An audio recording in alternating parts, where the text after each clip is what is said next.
నమస్తే అన్న, అందరికీ నమస్కారం. కువైట్ దేశవ్యాప్తంగా తనిఖీలు జరుగుతూ ఉన్న విషయం అందరికీ తెలిసిందే.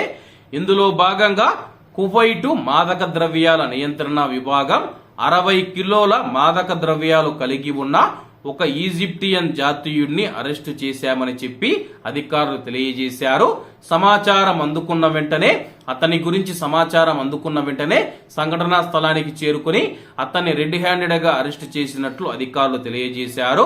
కువైట్ లో అతను అనేక ఖాళీ సంచులు కలిగి ఉన్నాడని చెప్పేసి ఆ యొక్క ఖాళీ సంచులు అలాగే ప్యాకెట్లు ఏవైతే ఉన్నాయో అందులో మాదక ద్రవ్యాలు నింపి అతను కువైట్ లో అక్రమంగా మాదక ద్రవ్యాలు అక్రమ రవాణా చేస్తూ ఉన్నట్లు మాకు సమాచారం అందింది. సమాచారం అందుకున్న వెంటనే మేము అతని పైన ప్రత్యేక నిఘా ఉంచి అలాగే అతను 60 కిలోల మాదక ద్రవ్యాలను అమ్మేందుకు సిద్ధంగా ఉన్నప్పుడు అతన్ని రెడ్ హ్యాండెడ్ గా పట్టుకున్నట్లు అధికారులు తెలియజేశారు. ప్రస్తుతం కువైట్ దేశవ్యాప్తంగా తనిఖీలు జరుగుతూ ఉన్నాయి. కాబట్టి కువైట్ లో ఉన్న పౌరులు మరియు ప్రవాసులందరూ కువైట్ లోని పోలీస్ అధికారులకు సహకరించాలని చెప్పి మినిస్ట్రీ ఆఫ్ ఇంటీరియర్ కోరింది.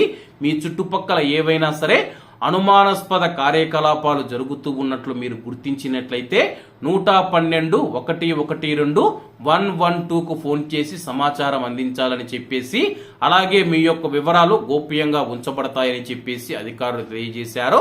కాబట్టి కువైట్ లో ఉన్న మన భారతీయులు ఎవరైతే ఉన్నారో ఇటువంటి విషయాలలో చాలా జాగ్రత్తగా ఉండనన్నా.